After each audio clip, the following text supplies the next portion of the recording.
नमस्कार विद्यार्थी मित्रांनो, आपल्या सगळ्यांचं स्वागत आहे रॉकस्टार विराट पवार या आपल्या यूट्यूब चॅनलवर। या व्हिडिओमध्ये आपण अत्यंत महत्त्वपूर्ण अशी सेकंड सेमिस्टर एक्झामिनेशन इयत्ता 8वी याच्याकरिता आवश्यक अशी प्रश्नपत्रिका विषय इंग्रजी या विषयाची घेणार आहोत। 50 मार्काची ही प्रश्नपत्रिका आहे।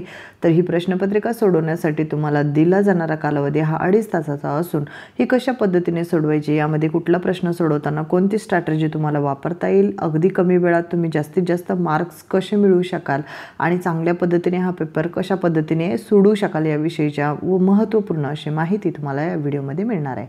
चला मग वळूया पहिल्या प्रश्नाकडे। क्वेश्चन नंबर फर्स्ट जो आहे तो आहे लँग्वेज स्टडीचा।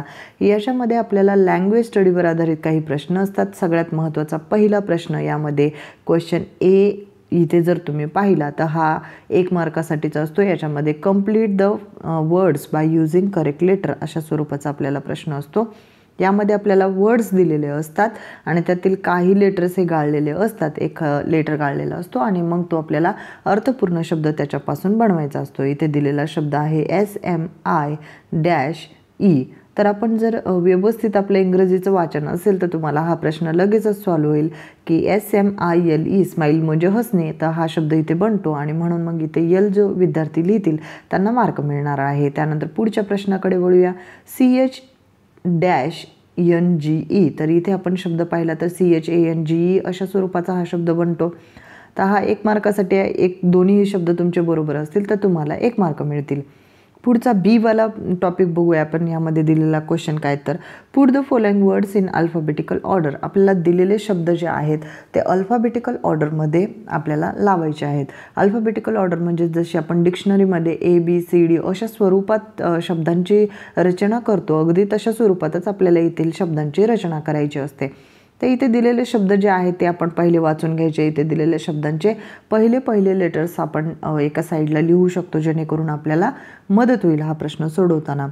किंबहुना बऱ्याच विद्यार्थ्यांना जेव्हा 2 शब्द सारखे सुरुवात असलेले असतील तर तिथे प्रॉब्लेम येतो। मग त्यावेळेस तुम्हाला दोन्ही शब्द जर सारखे सुरुवात असतील, जसं की इथे राईट शब्द दिला आहे आणि अजून तुम्हाला आर पासूनच दुसरा शब्द दिलेला असेल, समजा रॅट हा शब्द दिलेला आहे आणि राईट हा शब्द दिलेला आहे, तर यामध्ये दोन्हीपैकी कुठला पहिला येणार? तर ज्यामध्ये दुसरा लेटर हा पहिल्यांदा असतो तो पहिला येणार आणि त्याच्यानंतर येणारा लेटर हा नंतर येणार। तर अशा प्रकारे आपण सोडवत असतो। आता इथे दिलेला प्रश्न तुम्ही सोडवलेला असेल आत्तापर्यंत, तर कमेंट बॉक्समध्ये तुमचा आन्सर आलेलाच असणार आहे। तर बघा इथे आपण काय करायचं, तर पहिल्यांदा आपण आर इथे आपलं येणार आहे, इथे यस येणार आहे, इथे ई येणार आहे आणि इथे सी येणार आहे। तर अर्थातच आपला पहिला वर्ड येईल चेन, CHAIN चेन। त्याच्यानंतर दुसरा वर्ड येईल इंटायर, ENTIRE इंटायर हा वर्ड येईल। त्यानंतर तिसरा वर्ड येईल आपला राईट, RIGHT राईट हा शब्द येणार आहे आणि त्यानंतर चौथा शब्द जो आहे तो येणार आहे सायलेंट। तर अशा प्रकारे आपल्या शब्दांची रचना येईल। पहिला शब्द, दुसरा शब्द, तिसरा शब्द आणि चौथा शब्द अशा स्वरूपामध्ये। त्याच्यानंतर पुढचा जो टॉपिक यामध्ये दिलेला क्वेश्चन आहे तो आहे C punctuate the following sentence. Punctuation मार्कवर आधारित आपण व्हिडिओ अगोदर दिलेला आहे। तुम्ही जर पाहिला नसेल तर तो आपल्या चॅनलच्या प्लेलिस्टमध्ये तुम्हाला मिळून जाईल, तिथून तो तुम्ही पहा, जेणेकरून तुम्हाला हा प्रश्न कसा सोडवायचा हे लक्षात येईल। सोप्पा आहे। इथे दिलेला सेंटेन्स आपण पहिला वाचून घेतला तर आपल्याला काय लक्षात येईल की हाऊ ग्रेट शी इज। तर दिलेला सेंटेन्स हा कशा स्वरूपाचा आहे, तर अर्थातच उद्गारवाची शब्द जो वाक्याची रचना आहे त्याच्यावरून उद्गारवाची वाक्य असल्याची आपल्याला माहिती मिळालेली आहे। तर मग उद्गारवाचक वाक्याची सुरुवात आपण एच जरी केलेली असेल, म्हणजे हाऊने केलेली असेल, तर मग आपला एच हा कॅपिटल असायला हवा। त्यानंतर पुढचं जे वाक्य आहे तो जशाचं तसं येणार आहे। फक्त आपल्याला पंक्च्युएशन मार्क काय ॲड करावं लागेल, तो म्हणजेच काय, तर एक्सक्लेमेशन मार्क म्हणजेच उद्गारवाचक चिन्ह आपल्याला ॲड करावं लागेल, तेव्हा मग आपला हा वाक्य पूर्ण होणार आहे।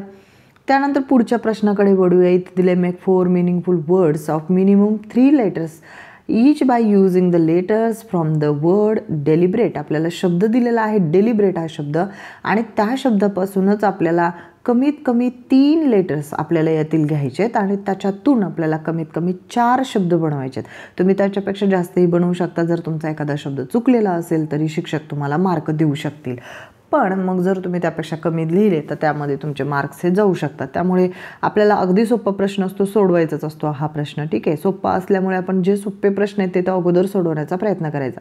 आता जसं की इथे RAT रेट म्हणजे भाव हा शब्द तयार होतो, तुम्ही पण बनवू शकता बरेचसे शब्द। रॅट हा शब्दसुद्धा बनवू शकतो। ATE अशा स्वरूपाचा शब्द बनवू शकतो. EAT हा शब्द बनवू शकतो. त्याच्यानंतर अजून जर शब्द पाहायला गेले तर अजून कोणता शब्द तयार होईल? RED तयार होईल का? होईल, नक्कीच. R आहे, E आहे आणि D सुद्धा आहे. तर लिबरेट हा शब्दसुद्धा तयार होतो. LIBERAT. तर लिबरेट हा शब्द पण तयार होतो.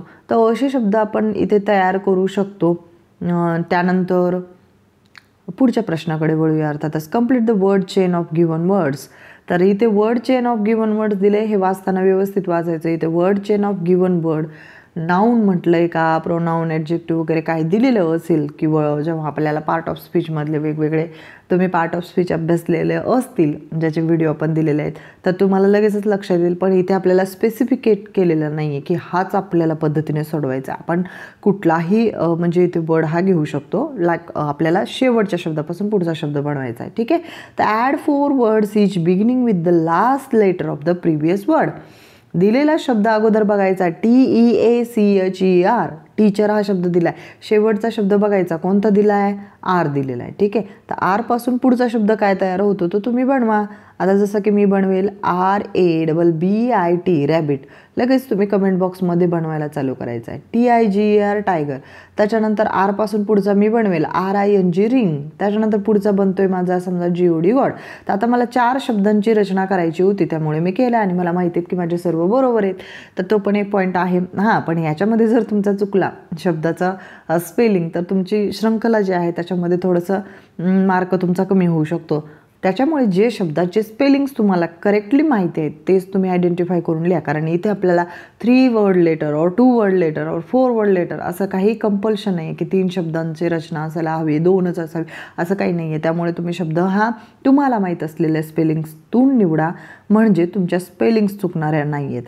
क्वेश्चन नंबर 2 कडे वळूया. Scene passage. आपल्याला पॅसेज हा जो आहे तो आपल्या पाठ्यपुस्तकातून आलेला असतो. 10 मार्काचा प्रश्न आहे. अगदी थोडंसं जरी तुम्ही लक्ष व्यवस्थित दिलं ना तर हा प्रश्न तुमचा चुकणारा नाही आहे. आता इथे काय आपल्याला दिलेलं आहे? State whether the following statements are true or false. तर आता तुम्ही जर तुमचा पॅसेज काढला कुठला तर फेस्टिवल्स इन त्रिपुरा इथे जर दिलेला आहे, हा पॅसेज ना थोडंसं अनक्लिअर आपला PDF मध्ये आहे, त्यामुळे थोडंसं प्रॉब्लेम येणार आहे. परंतु तुम्ही जर व्यवस्थित तुमच्या पुस्तकातून हा पॅसेज जर वाचला तर मात्र मग तुम्हाला इथे काही अडचण येणारी नाही आहे. तर A1 काय दिले तो आपण पाहूया. ठीक आहे. इथे state whether the following statements are true or false. True means खरं, फॉल्स म्हणजे खोटं. तर खरं आहे किंवा खोटं आहे हे आपल्याला सांगायचं. पहिलं विधान आपण वाचून घेऊया म्हणजे तुम्हाला लगेच लक्षात येईल. People of Nagaland have unique custom and traditions. तर तिथल्या लोकांना युनिक कस्टम आणि ट्रॅडिशन होतं का? तर नक्कीच आहे, म्हणून इथे आपण ट्रू लिहिणार.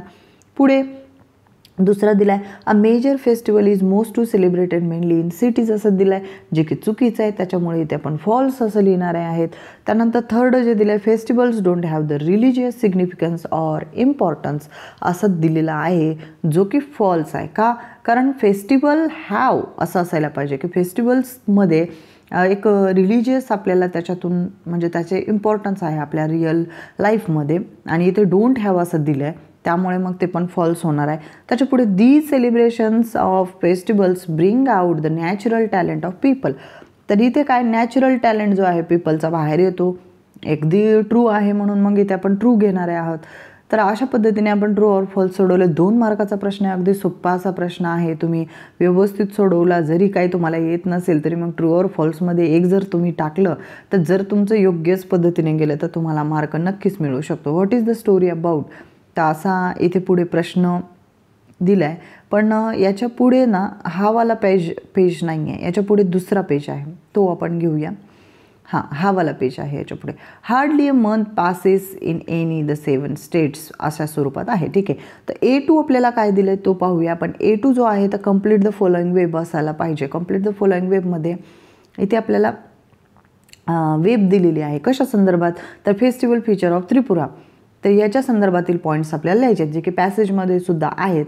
तर मी पॉईंट्स सांगेल आणि तुम्ही पॅसेजमधून त्याचे स्पेलिंग्स वगैरे पाहून घ्या तेवढी, कारण मग पूर्ण लिहिण्यासाठी बराचसा वेळ जाईल आपल्याला. 2 मार्काचा हा प्रश्न आहे. 4 पॉईंट्स तुम्हाला लिहिणं अपेक्षित आहेत, तर ते पॅसेजमध्ये तुम्हाला आहेतच. 3 dances represent hunting, fishing, food gathering हा पहिला पॉईंट तुम्ही लिहू शकता. त्यानंतर सेकंड वन लिहू शकता many dances are performed. Third one लिहू शकता attract people from all over India. अशा स्वरूपात तुम्ही पॉईंट्स हे इथे कंप्लीट करू शकता. आणि festivals bring out natural talent of the people अशा स्वरूपात तुम्ही लिहू शकता. त्यानंतर A3 काय दिले बघा, फाइंड द अपोजिट वर्ड. तर तुम्हाला हे माहिती असायला पाहिजे, अपोजिट अँटोनिम्स म्हणजेच विरुद्धार्थी शब्द आपल्याला सांगायचे. ठीक आहे, तर इथे दिलेला पहिला शब्द बघा, आर्टिफिशियल हा शब्द दिलेला आहे. कोणता दिला आहे? आर्टिफिशियल. आर्टिफिशियलच्या विरुद्धार्थी शब्द कोणता येतो मग? आर्टिफिशियल म्हणजेच कृत्रिम. त्याच्या विरुद्धार्थी काय येतं? नैसर्गिक. नैसर्गिकला आपण इंग्रजीत काय म्हणतो? नॅचरल. लिहा मग, NATURAL, नॅचरल. नॅचरल म्हणू नका, नॅचरल हे त्याची प्रोनाऊन्सिएशन आहे. ठीक आहे. The next one is irregulars. असं इरेग्युलस दिलेलं आहे, तर त्याच्या विरुद्धार्थी काय होणार मग? इरेलिजियस म्हटलं मी. इरिलिजियस हा शब्द आहे, तर त्याच्या विरुद्धार्थी होणार आहे रिलिजियस हा शब्द. ठीक आहे. त्यानंतर next one is discourage. Discourage हा शब्द दिला एखाद्याला, आपण म्हणतो ना की त्याचं धैर्य कमी व्हावं म्हणून मग त्याला एकदम घालून पाडून बोललं जातं, डिस्करेज. त्याच्या विरुद्धार्थी शब्द काय होणार मग? करेज. करेज म्हणजेच काय? धैर्यवान व्यक्ती असेल त्याच्यासाठी आपण करेज हा शब्द वापरतो. त्याच्यानंतर सिटी हा शब्द दिला आहे. ठीक आहे. सिटीच्या विरुद्धार्थी काय होणार मग? सिटीच्या विरुद्धार्थी व्हिलेज. सिटी म्हणजे शहर, व्हिलेज म्हणजे खेडं. आता चला पुढच्या प्रश्नाकडे बोलूया. डू ॲज डायरेक्टेड काय म्हटलंय? Festival attract people from all over India. तर इथे आपल्याला एक सेंटेन्स दिलेला असतो, मग तो जर आपल्याला पॉझिटिव्हमध्ये दिलेला असेल म्हणजे होकारार्थी दिलेला असेल तर आपण जो क्वेश्चन टॅग निवडणार आहोत तो नकारार्थी असतो. आणि जर दिलेला सेंटेन्स हे नकारार्थी असेल, निगेटिव्ह सेंटेन्स असेल तर त्याचं जे क्वेश्चन टॅग जो आहे तो आपण होकारार्थी वापरतो, पॉझिटिव्ह और अफर्मेटिव्ह वापरत असतो. तर आता इथे दिलेला सेंटेन्स जो आहे तो पॉझिटिव्हमध्ये आहे, कारण इथे नॉटचा वापर केलेला नाही आहे, त्यामुळे आपल्याला ते लक्षात आलं. आता मग आपल्याला याचं काय करायचं आहे? क्वेश्चन टॅग ॲड करताना आपल्याला एक तर गोष्ट लक्षात आली की तर नॉटचा वापर असला पाहिजे. तर आता डूम डेमध्ये तर नाहीच आहे, त्यामुळे मग तो ऑप्शन तर आपला असाच कट झालेला आहे. आता 2 ऑप्शनमध्ये फक्त आपल्याला पाहिजे. दे तर ऑलरेडी वापरले. पीपलसाठी आपण दे वापरणार. पीपल हे group of group of mens womens असं आपण म्हणू शकतो. तर यामध्ये जास्त लोक असतात, तर त्याच्यासाठी आपण दे वापरतो, त्यांच्यासाठी अशा स्वरूपात. पण आता इथे ना अट्रॅक्ट हा शब्द जो आहे त्याला सहाय्यकारी क्रियापद कुठलेलं वापरलेलं नाही आहे, त्यामुळे मग आपण काय करतो की डू किंवा डज वापरतो. पण दे याच्याबरोबर आपण डू वापरतो. डझंट आपण कशाबरोबर वापरणार? सिंग्युलर नाव जर प्रोनाउन असेल तर. त्यामुळे मग आपल्या इथं उत्तर यायला पाहिजे डोंट दे अशा स्वरूपात. ठीक आहे. तर असं आपल्याला कळायला पाहिजे कुठल्या प्रश्नाचं उत्तर पण काय काढले आणि कशामुळे काढले. पुढच्या क्वेश्चनकडे बोलूया. The villagers dance to traditional music. Identify the tense. आपल्याला टेन्स आयडेंटिफाय करायचं आहे. कुठला? The villagers dance to traditional music. आता इथे काय केलेलं आहे बघा. तर अशा प्रश्नामध्ये आपण काय करतो की यामध्ये दिलेला जो सेंटेन्सचा पॅटर्न आहे त्याच्यावरून टेन्सचा पॅटर्न आहे म्हणजे व्हर्बचा जो फॉर्म आहे त्याच्यावरून आपण बऱ्याचशा गोष्टी आयडेंटिफाय करू शकत असतो. The villagers dance to traditional music. आता डान्स हा शब्द जो आहे तो व्हर्बचा फर्स्ट फॉर्ममध्येच वापरलेला आहे आणि बाकी तर काही इकडे चेंजेस दिसत नाही आहेत. तर मग हे जो येणारा वाक्य आहे तो सिम्पल प्रेझेंट टेन्समध्ये आहे. त्याच्यानंतर पुढचं जो आहे write 4 sentence about your favourite festival. हा जो आहे पर्सनल रिस्पॉन्स क्वेश्चन आहे. तुम्हाला ज्या पद्धतीने रिप्रेझेंट करायचं आहे म्हणजे तुमच्या पर्सनली तुम्हाला जो काही अनुभव आहे त्या पद्धतीने तुम्ही यामध्ये सांगू शकता. चला मग पुढच्या प्रश्नाकडे बोलूया. Read the following passage and do the activity. आता एक पॅसेज जो आपला वर निघून गेला त्याचा पुढचा पेज होता तो आपण ह्याच्यानंतर पाहूया म्हणजे तुमचा क्लिअर होईल. B1 जो दिला आहे complete the following statements. Statements दिलेले आहेत ते पूर्ण करायला सांगितले. 2 मार्काचा आहे. एकूण जर आपण बी हा जर क्वेश्चनचा पॅटर्न हा जो पूर्ण क्वेश्चन पाहिला तर तो 10 मार्कासाठी आहे आणि तुम्हाला प्रत्येक क्वेश्चन हे व्यवस्थित सोडवले तर ते 10 पैकी 10 सुद्धा नक्की मिळू शकतात. ठीक आहे. तर कोणाकोणाला पाहिजे 10 पैकी 10 ते कमेंट बॉक्समध्ये तुम्ही लगेच सांगायचं की टीचर मला 10 पैकी 10 पाहिजेत. ठीक आहे. तर बघा पहिला प्रश्न काय दिला B1 complete the following statements. They earn money for dash dash. तर कशासाठी मनी ते कमवत होते. पुढचा दिला A.J. Cronin explain the importance of the story revolves around आणि द नरेटन इज फॉरबिडन बाय. तर तुम्ही हे जर द 2 जेंटलमॅन ऑफ वेरोना हा जर टॉपिक व्यवस्थित पाहिला तर त्याच्यामध्ये तुम्हाला हे म्हणजे हा जो पॅसेज आहे तो आहे A.J. Cronin has very well carved the idea of selfless help and explain the importance of dedication towards the relationship. तर हा पूर्ण जर पॅसेज तुम्ही वाचला तर तुम्हाला लगेचच लक्षात येईल या प्रश्नांची उत्तरं. तर आता हे जे मुलं होते दे अर्न मनी फॉर कशासाठी पैसे कमवत होते तर ते त्यांना टू पे फॉर देअर त्यांची जी बहीण होती त्या बहिणीच्या ट्रीटमेंटसाठी ते करत होते, बरोबर. मग त्या ट्रीटमेंट त्यांना द्यायची होती म्हणून त्यांनी एवढं केलेलं आहे. त्याच्यानंतर दुसरा जो आहे A J. Cronin explain the importance of, कशाचं जो इम्पॉर्टन्स आहे त्यांनी एक्सप्लेन केलेलं आहे, तर डेडिकेशन टुवर्ड्स द रिलेशनशिप. तर एखादी रिलेशनशिप असेल तर त्याच्यासाठी काय डेडिकेशन केलं आहे त्याच्या संदर्भात आहे. थर्ड आहे the story revolves around, the story कशाच्या भोवताली फिरते, the two boys named Nicola and Jacopo यांच्या भोवताली फिरणारी. फोर्थ आहे the narrator is forbidden by, the narrator is forbidden by the driver, म्हणजे त्या ड्रायव्हरकडून हा फॉरबिड केलेला होता. कारण इथे बघा तुम्ही पाहू शकता, even after the driver forbid म्हणजे मनाई करणे, तर त्याने मनाई केलेली होती की वाईल्ड फ्रूट्स आहेत जे ते खरेदी तुम्ही करू नका, एखाद्याला ॲलर्जी असते आणि त्याचा मग हेल्थवर इम्पॅक्ट पडू शकतो असं त्या ड्रायव्हरला वाटतं आणि त्यामुळे तो त्याच्या जो मालिक आहे त्याला नको म्हणत असतो. What is the story about याच्याबद्दल तुम्हाला पर्सनल रिस्पॉन्समध्ये सांगायचं आहे. डेडिकेशन टुवर्ड्स द रिलेशनशिप असं पण पॉईंट तुम्ही लिहू शकता. आणि मग कसं ते दोघं भाऊ आपल्या बहिणीसाठी कार्य करत होते हे पण तुम्ही एक्सप्लेन करू शकता, ठीक आहे. तर B3कडे वळूया. Match the following pair. आपल्याला इथे मॅच द फॉलोइंग, मॅच म्हणजे काय, जोड्या जुळवा, थोडक्यात तुम्ही मराठीतून समजून घेऊ शकता. दोन्ही मग आपल्याला काय करायचं, समजा आता तुम्हाला कधी कधी लाईक सिनॉनिम्स दिलेले असतील किंवा अँटोनिम्स दिलेले असतील, मग कसं ओळखणार. आता इथे एक रायटर हा शब्द आहे आणि इकडे एक नरेटर हा शब्द आहे. तर रायटर म्हणजेच नरेटर हे तर तुम्हाला माहिती झालं कारण पॅसेजमध्ये त्यांनी नरेटर वापरलं आहे. नरेटर म्हणजे स्टोरी नरेट करणारा, लिहिणारा, तर त्याला आपण रायटर पण म्हणू शकतो. तर एक गोष्ट कळाली की ते सिमिलर काहीतरी आहे त्याच्या संदर्भात हा शब्द वापरला जाऊ शकतो अशा स्वरूपात आहे. मग आता तुम्ही पुढे काय करणार, डिसअलो. तर एखाद्याने तुम्हाला मनाई केली त्याच्यासाठी तुम्ही डिसअलो म्हणता. आत्ताच थोड्या वेळाखाली आपण डिस्कशन केलं की फॉरबिडसाठी आपण डिसअलो म्हणतो, त्याच्यामुळे डिसअलो फॉरबिड ही जोडी लावणार आपण. इनोसंट हा शब्द जर आपल्याला लावायचा आहे तर तो कशासाठी लावतो आपण, सिन्सिअरसाठी. सिन्सिअर, एखादी व्यक्ती फार सिन्सिअर असेल काम करण्यासाठी तर त्याला आपण इनोसंट असं म्हणतो.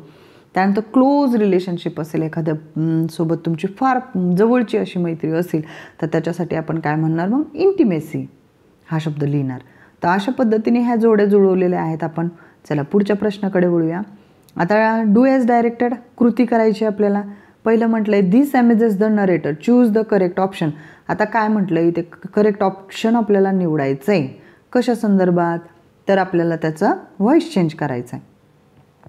मग कसं करणार, द नरेटरनं तर सुरुवात होते, करेक्ट. मग पुढे काय, अमेजेस म्हणजेच हे प्रेझेंट टेन्समध्ये आहे, सिम्पल प्रेझेंट टेन्समध्ये. तर मग सिम्पल प्रेझेंट टेन्समध्ये असल्यावर इज येईल का वॉज येईल, मग जेव्हा आपण त्याचा व्हॉइस चेंज करू अर्थातच इज यायला पाहिजे. आणि व्हर्ब जो आहे त्याचा थर्ड फॉर्म आला पाहिजे. V3 फॉर्म, ED फॉर्म असेल तर ED किंवा मग जसा असेल तो फॉर्म, पण V3 फॉर्म घेणार आपण. अमेज्ड बाय दिस, तो हा वाला आपला सेंटेन्स यायला पाहिजे. तुम्ही पण हा लिहिला पाहिजे तरच तुम्हाला मार्क मिळणार आहे. The narrator was amazed by this. त्यानंतर हा वाला लिहायचा आहे. पुढचा प्रश्न वाचत होते. They reveal the fact, use can and rewrite the sentence. They can reveal the fact असं तुम्ही वापरू शकता अशा स्वरूपात. B5 काय दिलं, हाऊ डू यू हेल्प. पुढे काय म्हटलं आहे, how do you help your mother in her work. तर तुमच्या आईला तुम्ही तिच्या कामात कशी मदत कराल, तर तुम्ही तुमच्या मनाने इथे थोडंसं पर्सनल रिस्पॉन्स लिहायचं आहे. क्वेश्चन थर्डकडे वळूया मग आपण. Read the extract and do the following activity. आता आपल्याला एक्स्ट्रॅक्ट म्हणजेच कवितेच्या ओळी वाचायच्यात, जे की ही पोयम तुम्ही अभ्यासलेलीच आहे, आपल्या पाठ्यपुस्तकातली पोयम आहे. क्युरियस लिटिल बॉयची आहे. अगदी छान अशी पोयम आहे ज्याच्यामध्ये एक लहान मुलगा सारखा प्रश्न विचारतो. अर्थातच सगळ्यांनी आपण प्रश्न विचारले पाहिजेत, कारण जितके आपण प्रश्न विचारतो तितकं आपलं नॉलेज वाढतं आणि त्यात आपल्याला नाविन्यपूर्ण बाबी ह्या पुढच्यांकडून शिकायला मिळतात. आणि त्यामुळे आपण we have to be curious all the time. तर काय आपण विचार करतोय, काय कसं घडतंय, कशामुळे घडतंय, अशा प्रश्न विचारल्यामुळे आपण क्युरियोसिटी जी आहे आपली त्यामुळे बऱ्याचशा गोष्टी आपल्याला कळत असतात. चला इथे जो क्युरियस लिटिल बॉय आहे त्याला काय काय गोष्टी माहिती करून घ्यायच्या होत्या, तर lead and marble should sink म्हणजे बुडणे. तर कसं ते बुडतात. त्याच्यानंतर पुढे lead and marble wood should swim. बरोबर आहे, wood should swim, lead and marble sink. त्याच्यानंतर स्टार शुड शाईन आणि विंड शुड ब्लो अशा स्वरूपात इथं आपलं आलं पाहिजे. विंड, वारा जो आहे तो वाहतो. त्यानंतर स्टार्स शाईन करतात असं इथं उत्तर आपल्याला लिहायचे. त्यानंतर पुढच्या प्रश्नाकडे वळूया आपण. पुढचा प्रश्न आपण पुढच्या पेजवर आहे. हां, कंप्लीट द फॉलोइंग वेब. आपल्याला वेब डायग्राम पूर्ण करायचे असते. वेब म्हणजे काय? जाळ. तर जे आपल्याला दिलेले सेंटेन्स आहे त्याच्यावर अगोदर फोकस करायचा. The little boy is always asking. तर जो लहान मुलगा आहे तो काय विचारत होता नेहमी. मग त्याचे व्हायने तर सुरुवात होत होती. नाही, पोएममध्ये तुम्ही पाहिलं तर इथे तुम्हाला फार जास्त त्याचे क्वेश्चन्स आहेत. तर आरामशीर तुम्ही 3 ते 4 त्याच्यातून सेंटेन्स हे बनवू शकता. बघा, why not, why by and by, why this, why that असं पण लिहू शकता तुम्ही. किंवा इथले सेंटेन्स कुठले? Why star should shine, why wind should blow, why we eat and drink. 3 तरी तेच झाले. Why wood should swim. 4. आपल्याला 4 विधानं लिहायचे होते आणि 4ही विधाने आपण पाहिले की अशा स्वरूपात इथे बनतात. चला पुढच्या प्रश्नाकडे.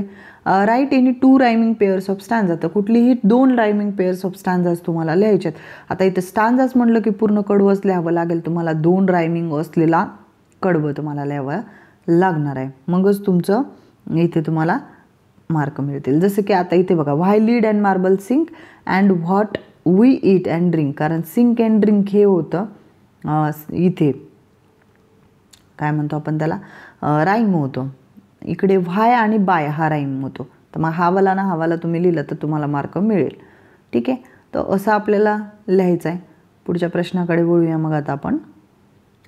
ठीक आहे. Write and appreciation. Appreciation of poem हे फार सोपं आहे.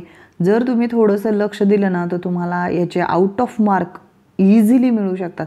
इतकी सुंदर अशी पोएम आहे गोल्डन चेन ऑफ फ्रेंड्स. बघा, आपले फ्रेंड्स जे असतात ना ते म्हणजे कशी आपली फ्रेंडशिप असली पाहिजे याच्यावर अगदी सुंदर असं वर्णन केलेले आहे. ठीक आहे, तर डिटेलमध्ये आपण याच्यात न जाता आपण आपल्या पॉईंट्सकडे वळूया. The title of the poem is विचारलं आहे. तर आता या पोएमचं आपल्याला शीर्षक काय? अगदी सोपं, कुठल्याही मधल्या मुलाला सुद्धा लिहिता येईल. टायटल कुठलं लिहायचं आहे? इथे तुम्हाला बोल्ड लेटरमध्ये दिलेलं असतं तेच तुम्ही टायटल लिहिणारे आहात. Golden chain. पुढे काय म्हटलं आहे? The poem is written by. तर पोएम ही कोणी लिहिलेली आहे हे तुम्हाला शेवटी जो असतो इथे जो पोएट तो सापडतो. मग शेवटी लिहायचा. टायटल म्हणलं की सुरुवातीचं शीर्षक लिहायचं आणि रिटन बाय म्हणलं की शेवटी लिहिलेलं असतं कवी कोण आहे, कवीचं नाव. जशाच तसा एक ना एक अक्षर बघून तुम्ही लिहिला तर तुम्हाला मार्क मिळणारा आहे. आता the poem has dash dash stanzas. Stanzas म्हणजे काय लक्षात ठेवा, स्टॅन्झाज कडवे आणि मग लाईन्स म्हणजे ओळी. स्टॅन्झाज किती आहेत हे बघायचं आहे आपल्याला. स्टॅन्झाज कसे मोजणार तुम्ही? अगदी सोपं आहे. कसं मोजणार? तर आता बघा, इथे चेंज झालेलं आहे. कुठे? इथे कडवं, याला म्हणायचं कडवं कारण इथे पॅसेज परत चेंज झाला आहे. इथे मग आता काउंट करा. 1 2 3. तुम्ही पण काउंट करा माझ्यासोबत. 4. पुढे 5.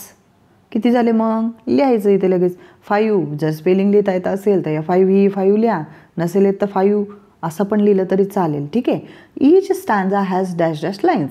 आता प्रत्येक कडव्याला किती लाईन आहेत? आता आपल्याला पूर्ण लाईन्स नाही विचारल्या, कडव्यातील लाईन्स विचारल्या. तर मग किती लिहिणार तुम्ही?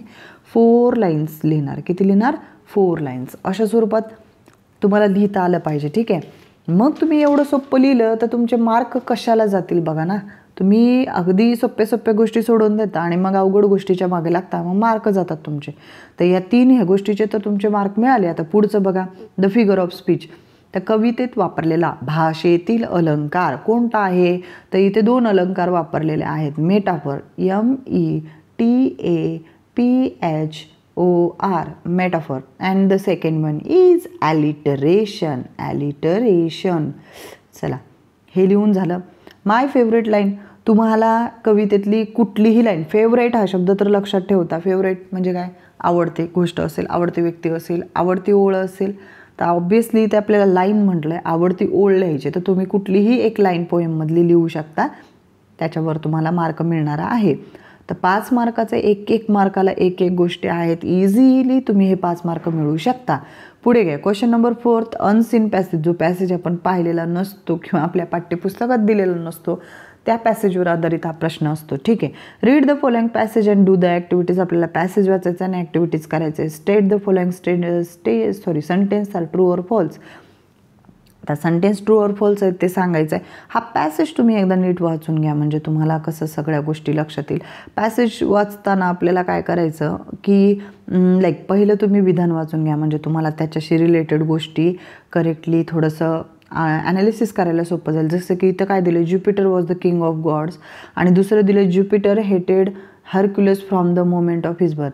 म्हणजे ज्युपिटर हा सेंटर कॅरेक्टर आहे नक्कीच, कारण ज्युपिटरवर 2 प्रश्न विचारलेत आणि हरक्युलस एक कॅरेक्टर दिसतंय. आता कसं असतं, स्टोरीमध्ये कॅरेक्टर्स जर कळाले तरच ती स्टोरी कळते, नाही तर मग तुम्हाला कॅरेक्टर आणि त्याचं कार्य काय आहे हे जर नाही कळलं तर ती स्टोरी नाही कळत. म्हणून कॅरेक्टर कळालं, ज्युपिटर आणि हरक्युलस या दोघांवर तुम्हाला फोकस करायचा आहे. आणि मग पुढे पण इथे एक प्रश्न जसा विचारला, what is the age of Hercules when Juno had 2 snakes put near him. आता ज्युनो एक नवीन कॅरेक्टर इथे मध्ये ॲड ऑन झालेला आहे. ठीक आहे, तर ह्या 3 कॅरेक्टर विषयीची स्टोरी असणारी आहे. तर हे तर आपल्याला कळालं. आता स्टोरीमध्ये बघा, Hercules was the son of Jupiter. आता पहिलंच विधान काय दिलं, Hercules was the son of Jupiter. Jupiter was the king of gods. आता किंग ऑफ द गॉड्स, मग ज्युपिटर जो आहे त्याला कॉमा देऊन पुढे किंग ऑफ द गॉड्स म्हटलंय. मग तोच जो आहे काय म्हणतो आपण, देवांचाही राजा असं म्हटलं आहे. आणि जो की विधान करेक्ट आहे, कारण त्याच्यासमोर लिहिलेलं आहे, ते आपल्याला लगेच लक्षात आलेलं आहे. जुनो क्वीन ऑफ द गॉडेस. आता जुनोचं इथे एक आपलं नाव आलेलं होतं, तर क्वीन ऑफ गॉडेस कोण आहे, जुनो. Had children of her own, तिला तिचे मुलं होते. And she hated हरक्युलस. हरक्युलस तिला आवडत नव्हता. तर तिथे काय म्हटलं, ज्युपिटर हेटेड हरक्युलस. आता ज्युपिटर जे त्याचे वडील होते तेव्हा हरक्युलसच्या विरोधात हेटेड म्हणजे द्वेष असणे, त्यांच्या मनात द्वेष होता का नाही. कोणाच्या मनात द्वेष होता, जुनोच्या मनात द्वेष होता, कारण तिला तिचे स्वतःचे वेगळे मुलं होते. तर मग आपण इथे काय करणार, मग हा जो सेंटेन्स आहे तो फॉल्स आहे. तर आपले दोन्ही उत्तरं सापडले. चला पुढच्या प्रश्नाकडे. What is the age of Hercules when Juno had 2 snakes put near him. 2 snakes. Snakes म्हणजे काय, साप. आता साप जुनोने हरक्युलसच्या शेजारी सोडलेत. तर कधी केलं हे, चला मग इथे पुढे वाचावंच लागणार आहे आपल्याला. And she hated Hercules from the moment of his birth because Jupiter loved him more than he loved her children. When he was 8 months old she had 2 snakes put near him. आपल्याला मिळालं इथं उत्तर 8 months old, म्हणजे 8 महिन्यांचा तो होता तेव्हा या राणीने त्याच्या भोवताली 2 साप सोडलेले होते. चला इथे तुम्ही 8 जो आहे 8 वर्षाचा होता तेव्हा जर लिहिला की झालं, तुम्हाला इथे 1 मार्क मिळाला. पुढे pick out the homophones from the passage. Homophones म्हणजे काय, उच्चारासारखा, स्पेलिंग वेगळी, अर्थ वेगळा. एवढं तर पाठ केलेलंच असेल तुम्ही बऱ्याच वेळेस. तुम्हाला मी याच्यावर व्हिडिओ पण दिलेला आहे होमोफोन्सवर, जर तुम्ही पाहिलं नसेल तर पहा, म्हणजे तुम्हाला लक्षात येईल. सनचं मग काय होतं, मग SON सन होणार. राईटचं मग काय होईल, RIGHT राईट. हा पण हे होमोफोन होणार आहे. होमो समान, फोन्स उच्चार, होमोफोन्स समान उच्चार, अर्थ वेगळे. सन सूर्य, सन मुलगा, राईट लिहिणे, राईट बरोबर. आलं लक्षात. चला पुढे वळूया. Hercules was the son of Jupiter. आता हरक्युलसला अंडरलाईन केलेलं आहे आणि प्रश्न विचारला आहे. मग आता तुम्हाला मी जर तुम्ही WH words and their use जर वाचलेलं असेल तर तुम्हाला लगेच कळेल की एखाद्या व्यक्तीविषयी आपल्याला प्रश्न विचारायचा असेल तर आपण तिथे हू असा वापरतो WH वर्ड, आणि मग इथे आपल्याला व्यक्तीविषयी प्रश्न विचारायचा आहे म्हणून who was the son of Jupiter असं आपण घेणार आणि पुढे क्वेश्चन मार्क ॲड ऑन करणार आणि मग आपल्याला इथे 1 मार्क मिळणार. पुढे write the name of your favourite story book. तुम्हाला जे काय पंचतंत्र किंवा मग अलीबाबा अँड चार्लीज चोर जे तुम्हाला आवडतात, ज्याच्या स्पेलिंग्स तुम्हाला व्यवस्थित लिहिता येतील त्या लिहा. शक्यतो इंग्रजीचा बराचसा विद्यार्थ्यांचा प्रॉब्लेम असतो, येतात बऱ्याचशा गोष्टी पण स्पेलिंगचा प्रॉब्लेम असतो, तर मग वाचन जास्त असलं पाहिजे तर मग होणारच आहे. चला पुढे वळूया. Question number 5 dialogue writing. अगदी म्हणजे एकदम छान असा प्रश्न आहे. डायलॉग्स बोलायचे आहेत आपल्याला, डायलॉग्स कंप्लीट करायचे आहेत. चला आपण ना वर्गामध्ये भरपूर बोलत असतो, मग हेच डायलॉग आपल्याला इंग्रजीमध्ये कंप्लीट करताना अडचण काय येते, कारण आपण प्रॅक्टिस करत नाही. मग प्रॅक्टिस केली तर आपल्याला अडचण येणार नाही आहे. सोप्पा आहे प्रश्न. पहा, prepare a dialogue from the jumbled sentence दिलेले आहेत jumbled. No I don't, I like to play kho kho, what do you like to play cricket, असे सेंटेन्स दिलेत.